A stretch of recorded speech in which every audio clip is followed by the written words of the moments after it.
Assalamu alaykum. Tövəndə oruqlashqa yardım bolduğan usullardan bir neçəni körüp ötüldü. Birincisi, tövən karbon su birikməlik yeməklərini tanlap yeyiş kerak. Karbon su birikmələri içigə şeker, tala və kraxmal kiridi. Kraxmallık yeməklər adətdə tatlıq tetimaydı.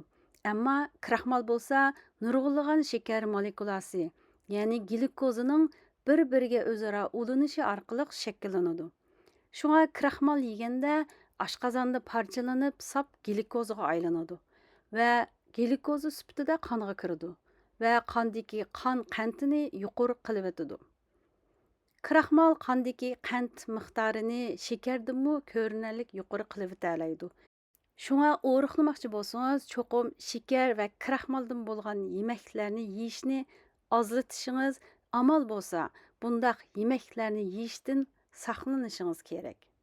Yaqinqi zamandagi har xil klinikalik tadqiqotlar shuni isbotladiki, shakar va kraxmalni iste'mol qilishni azaytsa yoki bu xil yeməklarni yeyishdan parz tutsa, ochlikni azaytib, to'qliq hormonini yuqori qilg'ili bo'lganligini, buning bilan tomoqni jiq yevilishdan saqlang'ili ham badandagi insulinni tuvalatib, o'ruqlash maqsadiga yetkili bo'lganligini ko'rsatadi.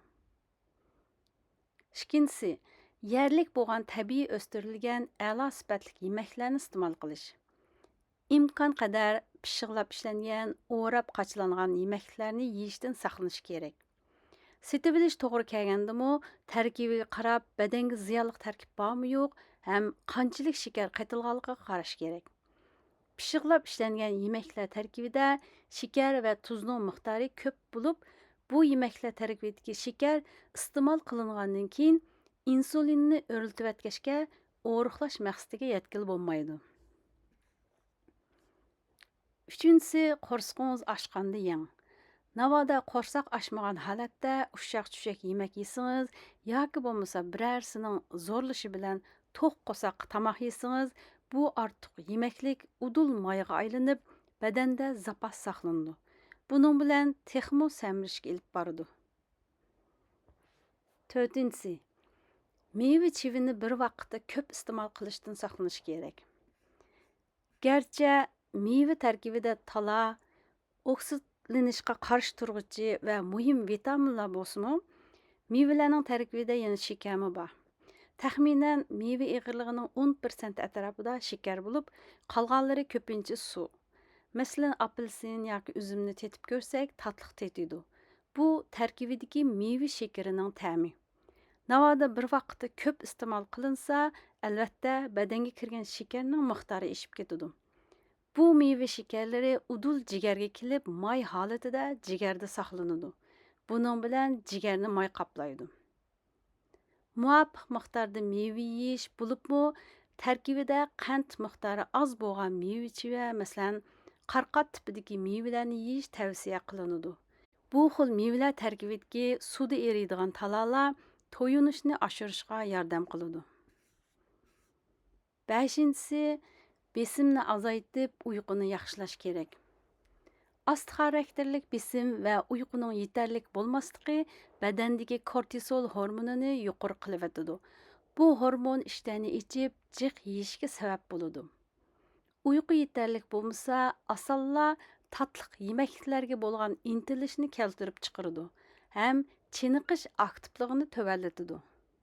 Agar o'ruqlamoqchi bo'lsangiz, hayotingizga besimni azaytib, yetarlik uxlashga ahamiyat berishingiz kerak. Eng yaxshisi har kuni kechda baldur yetishga odatlanib, qo'ng'iroqli soat ishlatmay, o'zingiz uyqungizga qinib uyg'onishga odatlansangiz, badandagi kortisol hormonining darajasini tövalatgili bo'ladi. 6-si, roza tutish. Arlab roza tutish badandagi ortiqcha mayni ko'ydirish fursatiga ega qiladi. Shuni unutib qolmaslik kerakki, normal ahvolda roza tutish insonlarning salomatligiga foydasiz oqibatlarni olib kelmaydi. Badandagi may faqat yegan yeməklikdan oshgan energiyaning zapas saqlangan holati. Agar yemək yemasangiz, badan energiya uchun o'zining saqlab olgan maylarni sarf qiladi. Buning bilan o'ruqlash maqsadiga yetkili bo'ladi. 7-si, muvofiq harakat qilish. Badanni chiniqtirishga ahamiyat berish. Chiniqqan chaqda muskullar qandagi shakarni energiya qilib ishlatadi. Bunun bilan ham qandagi shakarni tövənlətgili, ham badanning insulinga bo'lgan sezgirligini oshirg'ili bo'ladi. Davomliq uzun muddat chiniqishni davomlashtirganda o'riqlash maqsadiga yetkili bo'ladi. Bu mazmundan foydalanib qolishingizni umid qilaman. Yangi mazmunlar bilan ko'rishguncha Allohga omonat.